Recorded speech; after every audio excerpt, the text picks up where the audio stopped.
Senhora Presidente, Regina Souza, queria mais uma vez cumprimentar todas e todos os colegas aqui no Senado, senadoras e senadores,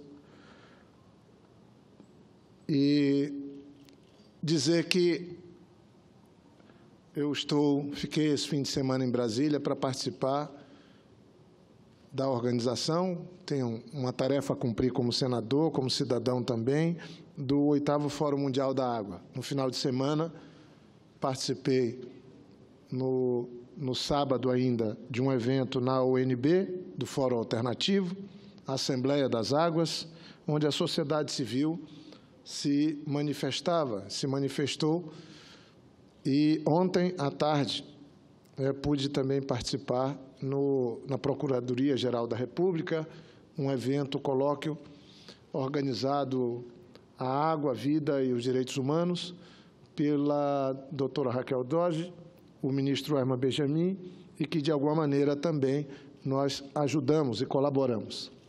E hoje, pela manhã, tivemos a abertura oficial do Fórum Institucional, mas eu faço questão de dizer aqui que, no fundo, nós temos dois fóruns, senadora presidente Regina.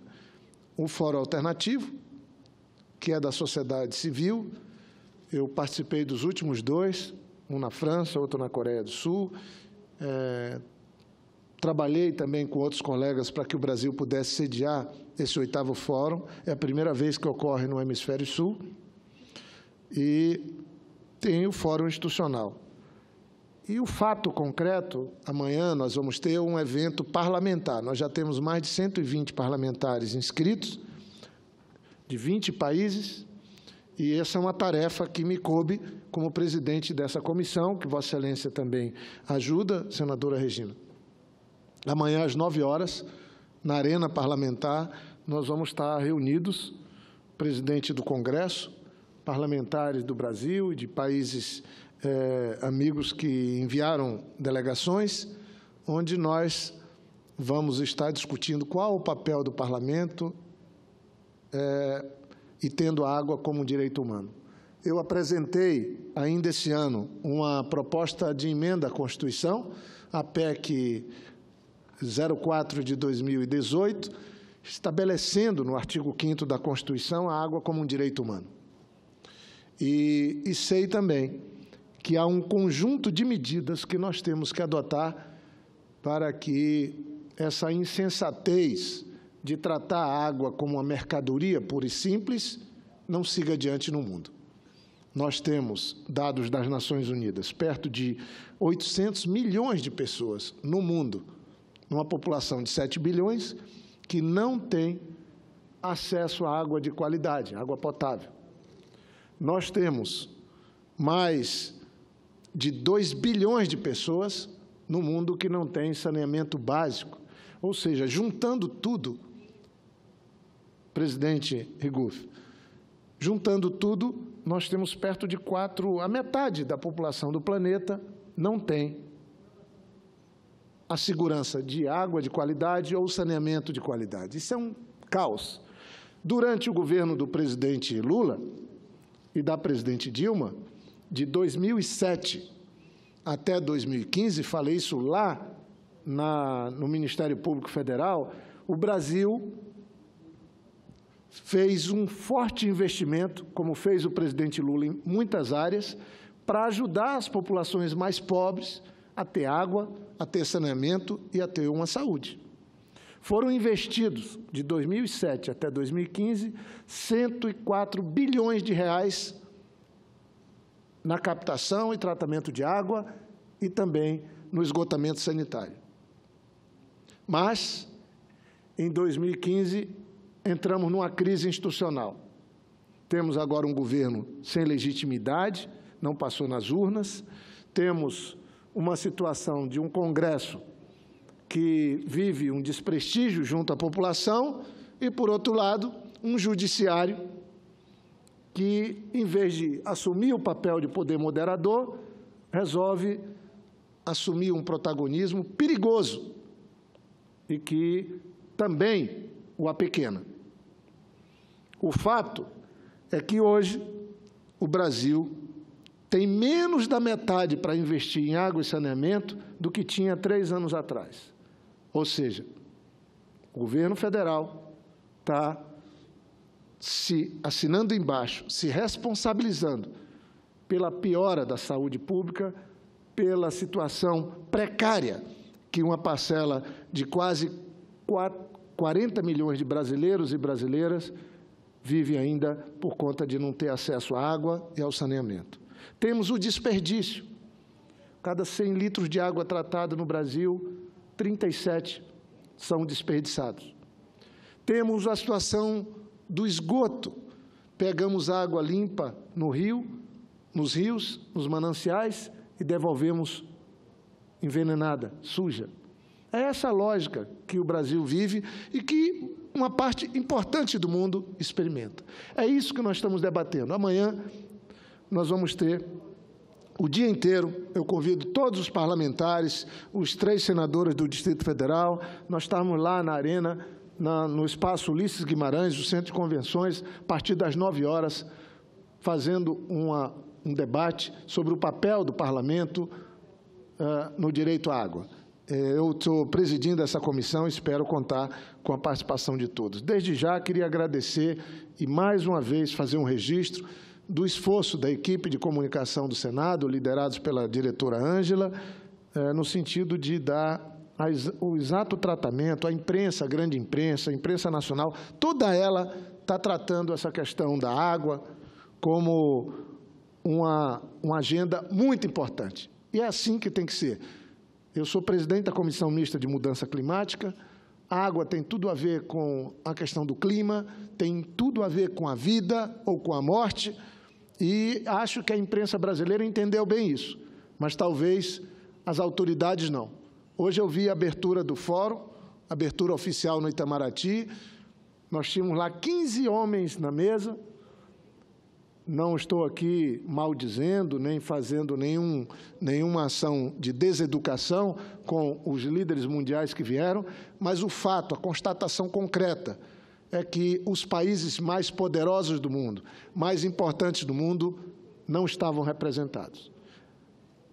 Alguns falam que isso é o desprestígio do governo brasileiro, que não passou nas urnas, que não tem a chancela da democracia e do voto popular, que se revela em eventos como esse. Fica parecendo mesmo, porque o tema é importante.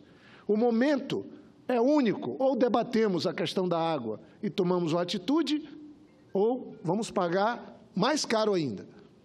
E aí, quando o Brasil vai sediar um evento como esse, os líderes mundiais não vêm, não se fazem presentes.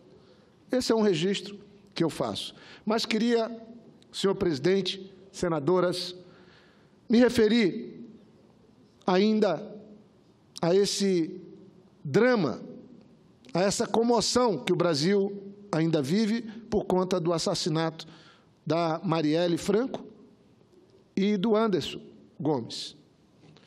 Mas, se não fosse traumático, dramático, uma jovem de 38 anos, parlamentar, nossa colega, ser perseguida, alvejada depois de sair de uma reunião com movimentos populares e levar 5 tiros no rosto. Esse assassinato, essa execução, ela comoveu o Brasil. Todos nós ficamos abalados. Todos nós, suprapartidariamente, sentimos o quanto estamos no fundo de um poço, do ponto de vista da violência. Eu sou da terra de Chico Mendes. Chico Mendes era uma pessoa simples, que lutava por um mundo melhor, pela defesa das florestas, das populações que viviam nas florestas, e foi assassinado, foi executado pelas ideias que defendia. Virou símbolo do meio ambiente. A Marielle Franco é algo também assim. Ela foi morta, ela foi executada por conta das ideias que ela defendia. E o que ela defendia? Ela defendia que os direitos básicos de cada um de nós fossem respeitados, que os mais pobres pudessem ser olhados. Ela não queria mandar matar ninguém, nem executar ninguém, nem bater em ninguém. Ela estava defendendo os direitos humanos, os direitos que está escrito na resolução da ONU, na Carta, algo que é universal das Nações Unidas. E ela foi executada pelas ideias que defendia. Certamente, a Marielle Franco ficará, como ficou Chico Mendes, um dos símbolos da luta em defesa das minorias pelos direitos humanos. No mundo inteiro, a imprensa fez matérias. Aqui no Brasil, a imprensa, a grande imprensa, tudo tão dividido, todos. Eu achei isso bonito, se é que a gente pode ver alguma coisa bonita nessa hora, nesse país. Mas eu achei importante que toda a imprensa, que todos nós, de maneira suprapartidária, nos juntássemos para entender o tamanho da gravidade que a violência chegou no país. Mas essa execução, eu falei, ela tinha que nos unir a todos. Essa execução, ela tem que ser vista como um desafio, uma provocação, um ato de autoritarismo das facções criminosas, das milícias, daqueles que fizeram do crime o seu modo de viver. Pensei assim. Dei uma entrevista, inclusive, para o Jornal Nacional, que, claro, não tem nenhuma maldade, a jornalista que fez com muita competência, mas do jeito que saiu, ficou parecendo que eu estava ali defendendo uma intervenção militar no Brasil inteiro. Nunca defendi intervenção militar, votei contra, porque da maneira que o governo estava conduzindo, está errada. Anteontem, completou 30 dias da intervenção no Rio. Não tem orçamento, não tem plano. Nunca vi isso. E o símbolo de 30 dias foi a morte da Marielle Franco. Não que eu queira fazer disso um espaço de enfrentamento político. Falei na morte dela, na minha entrevista. Não é hora de estarmos discutindo se é bom ou ruim, pelo menos quando tínhamos ali a dramaticidade dessa execução. Foi assim que me posicionei. Mas sou favorável, sou contra a intervenção militar, da maneira como está fazendo, mas sou favorável a uma intervenção do Estado brasileiro, das autoridades, dos governos estaduais, das forças de segurança, numa ação conjunta, sem ter que usar um espaço da Constituição, como estão fazendo especificamente no Rio de Janeiro, na área da segurança. Porque será que nós não temos que ter uma cooperação das Forças Armadas nos estádios de fronteira, como é o meu, como propôs o governador Tião Viana, aliás, propôs a Carta do Acre, que eu defendo, que seja o balizador dessa intervenção, dessa ação política que faço referência, porque lá está escrito, tem 4 ministros do governo Temer que assinaram a carta, 23 governadores, ação conjunta, liberação de recursos, inteligência, agir nas áreas de fronteira, procurar encontrar com a inteligência os cabeças dessas organizações criminosas, dando condição para as polícias civis e militares, dando condição para a Polícia Rodoviária Federal, que não tinha nem gasolina no ano passado, dando condição para a Polícia Federal para agir. Eu penso que é assim. Eu fui governador 8 anos. Nós enfrentamos o crime organizado. Agora, o próprio jornalista Jânio de Freitas fez uma coluna, mais uma de suas colunas na Folha de São Paulo, que eu vou pedir para constar nos anais, que fala assim, tantos Edson e Marielles, por Jânio de Freitas. Ele descreve aqui exemplos que entraram para a história. Jânio de Freitas, um país comovido, é de uma beleza dramática que a história não é pródiga em oferecer. Marielle Franco era um nome pouco menos que desconhecido no país. Centenas de milhares, no entanto, em inúmeras cidades, uniram o pesar e a indignação pelo assassinato de uma batalhadora, e sem que os transbordassem em qualquer momento de desatino, apenas conscientes e determinados. Não por acaso, ele lembra, no seu artigo, Jânio de Freitas, nos anos 50, o assassinato, em março de 1968, pela bala de um oficial da PM, do estudante Edson Luiz, de 18 anos, em um protesto contra a comida repulsiva no restaurante dos estudantes, no Rio. Sem desordem alguma, seu corpo foi levado nos braços de centenas de colegas para a Câmara de Vereadores, de onde foi levado até o distante cemitério. Ele fala também, a coincidência no calendário não foi ocasional. Todos os dias são de assassinato de batalhadoras e batalhadores pela justiça, por direitos humanos, pela sobrevivência. Em qualquer mês, Marielle coincidiria com vítimas das forças homicidas. Ele fala também das mortes dos índios. Ele fala do rio Vitrine, do rio que conta seus mortos de dia e de noite. Ele faz críticas às autoridades que falam que o crime do Rio tem 5.000 fuzis. Ele diz, não há como saber, não há informação, não há uma ação. 30 dias depois de uma intervenção, não tem plano. Hoje eu fiquei chocado. Já tinha ficado na quinta, na sexta-feira, de ouvir o ministro da Fazenda. A grande discussão é, cadê o dinheiro para bancar a intervenção no Rio? Cadê o dinheiro? E o ministro da Fazenda, Meirelles, mais interessado em discutir sua candidatura a presidente da República, fala que o dinheiro já está garantido, porque quando ele fez o ajuste fiscal, o entendimento com o governo do Rio, já tem dinheiro suficiente.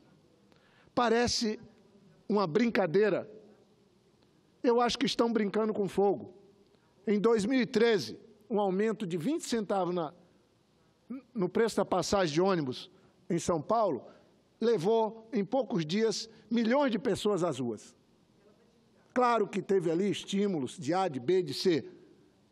Pode ter tido até manipulação, mas tinha indignação.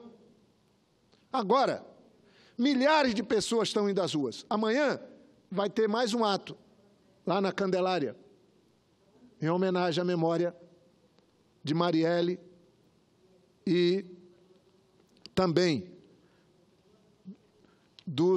daqueles que foram vitimados, daqueles que perderam a vida, né? Como nós sabemos, precisam ser reverenciados sempre numa hora como essa.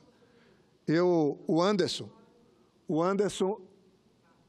Gomes também tem que ser sempre lembrado, porque foi vitimado e é mais um nome anônimo, mas que deixou sua família, sua esposa, por conta dessa brutalidade que vivenciamos no Rio. O Jânio de Freitas faz referência também ao que foi cometido no Rio, a comoção com o assassinato brutal, quando perceptível, como a eliminação, é informativa na medida que reproduz duas emoções em massa. No caso, ele faz uma referência à morte do Getúlio. Getúlio era perseguido na época por grupos militares e também tinha uma ação de políticos, civis, né? E quando da morte dele, houve uma verdadeira comoção no Brasil, quando do suicídio dele, uma comoção no Brasil, com o povo nas ruas. Eu queria aqui, senhor presidente, para concluir, dizer que se não bastasse esses problemas todos, da maneira como o governo, do meu ponto de vista, o atual governo, tentou manipular uma situação gravíssima de violência no Brasil, que está aqui no Distrito Federal, está lá no meu estado, está no Nordeste, está no Rio Grande do Sul, e faz uma intervenção no Rio, E os demais estados? Por que não libera o dinheiro das emendas da bancada para o Acre, para que o governador Tião Viana, para que as forças de segurança possam fazer o enfrentamento lá na fronteira do tráfico de armas, de drogas, e ajudar também a criar um ambiente de paz nas cidades do Acre? Não, foi uma ação como se fosse de marketing. Porque, volto a repetir, se fosse uma intervenção séria, em 30 dias já tinha um plano. Ou primeiro teria um plano para depois fazer a intervenção. Teria recurso garantido. E isso está dando na vista. E esse drama, essa morte do Anderson, da Marielle, ele termina que virou um símbolo para o país de que estamos no caminho errado, que estamos fazendo a coisa errada. Agora, o mais grave, e eu encerro com isso, o mais grave foi, do mesmo jeito que tivemos uma comoção, uma união de tantas ideias, pensamentos, orações, rezas, pela memória dessa parlamentar, nós começamos a ver, experimentando nas redes sociais, uma campanha de ódio, de distorção. Conseguiram ter a coragem, parlamentares até, juízes, mentir nas redes sociais, dizendo que essa jovem tinha sido casada com um líder de um comando desses, tinha gerado um filho, que a morte dela tinha sido uma reação das facções criminosas que disputam poder. Foram atrás a imprensa, a grande imprensa, inclusive, o Fantástico ontem estava denunciando, uma coisa importante de ser registrada. Rede Globo, Folha de São Paulo, o Estadão, o Jornal Globo, o Jornal Valor, todos os portais denunciando. Grandes jornalistas foram verificar uma desembargadora do Tribunal de Justiça do Rio, uma juíza. Vai, escreve na sua página, na internet, todo tipo de crime que alguém pode escrever contra a alma da Marielle Franco, porque ela não está aqui nem para se defender. Sua irmã, Aniele Franco, sua filha, Luiara Franco, tiveram que ir para provar que não, eu sou filha de um outro favelado que trabalha no movimento de paz na favela. Eu sou filha dele com minha mãe.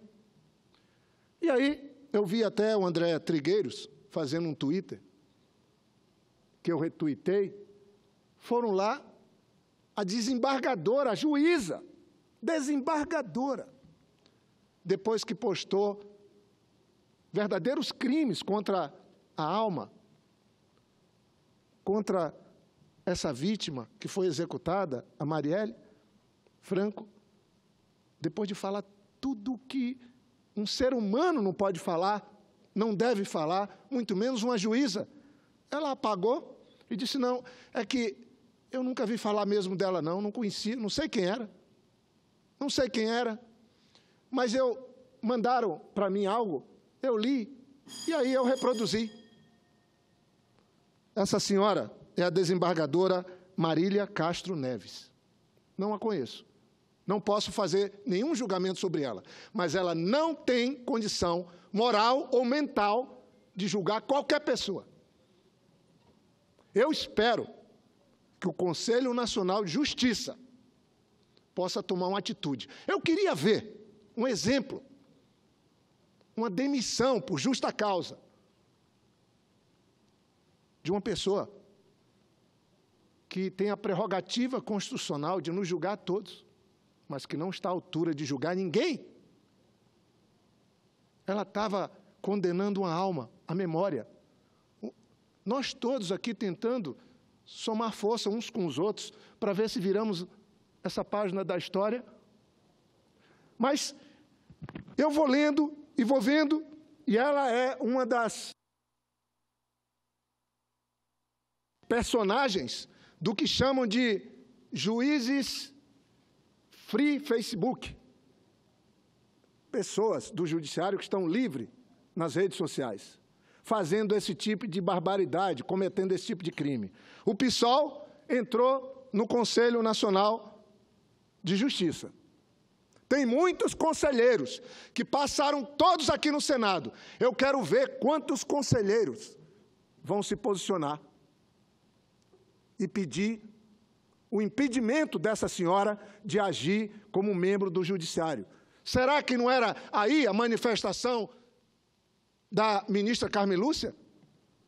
Dos ministros dos tribunais superiores? Estão esperando o quê para se manifestarem? Quando é um parlamentar que comete uma barbaridade como essa, o Brasil inteiro pede a cassação e nós cassamos. Eu não quero mal de ninguém. Não quero.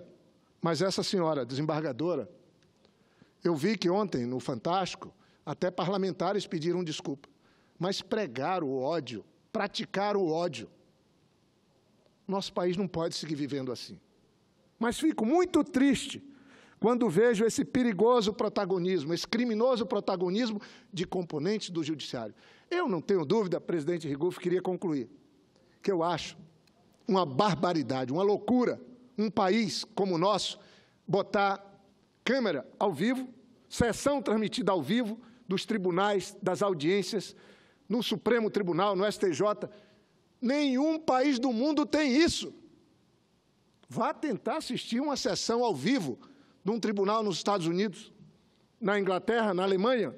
Sabe quanto você vai ver? Nunca. Porque os juízes lá falam nos autos, não querem saber a capa do processo. Aqui no Brasil, nós somos seres humanos. Põe tudo ao vivo, aí a vaidade entra. Aí a forma, os conteúdos passam a se modificarem porque está todo mundo vendo. Eu não estou querendo censurar nada. Aqui é a Casa do Parlamento. Aqui todo mundo tem que estar transparente. Aqui nós fomos eleitos. Podemos ser reeleitos ou não, votados ou não, mas quando alguém vai para uma carreira de Estado, para a vida inteira, não pode cumprir esse papel vergonhoso que a senhora desembargadora Marília Castro Neves, com todo o respeito por não conhecê-la, cumpriu. Eu acho que ela deveria pedir para sair da função de juíza, renunciar à função de desembargadora. Mas, enquanto ela não faz isso, espero que as autoridades o façam. A gente vê o que estão fazendo com o presidente Lula. Com o presidente Lula, 8 anos presidente da República, trabalhou em inclusão, melhorou, trabalhou como poucos presidentes da República. Olha o que ele está passando. Foi satanizado pela imprensa, por veículos de comunicação, redes sociais. Mas a verdade vai vindo, vai aflorando, e boa parte da população hoje tem certeza que o tal do impeachment, que o esquema que puseram contra o Lula foi uma espécie de jogo de cartas marcadas, como eu falei aqui. E agora, a esperança é que o Supremo, pelo menos, não seja conivente, não assine embaixo desse jogo de cartas marcadas. Porque eu quero um judiciário forte, independente, com as suas prerrogativas garantidas, mas não esse que setores começam a assumir de um protagonismo perigoso, em vez de um poder moderador que o Brasil tanto precisa. Esse exemplo dessa senhora juíza e de outros que se manifestaram precisa. O Conselho Nacional de Justiça foi criado para isso, para fazer o controle externo do judiciário. Faço um apelo. Façam o controle externo do judiciário, os senhores, para não ter risco de cometer injustiça. Mas essa injustiça que a desembargadora e outros colegas dela cometeram contra a memória da Marielle, de sua família, de sua filha, de sua irmã, não pode ficar impune. Da mesma maneira que eu espero que a polícia, que os órgãos de segurança apurem o quanto antes e esclareçam o crime contra a Marielle, nós precisamos também que essas agressões à memória urgente para que o Brasil possa ter paz e criar um ambiente de boa convivência que nós tanto precisamos, presidente. Muito obrigado.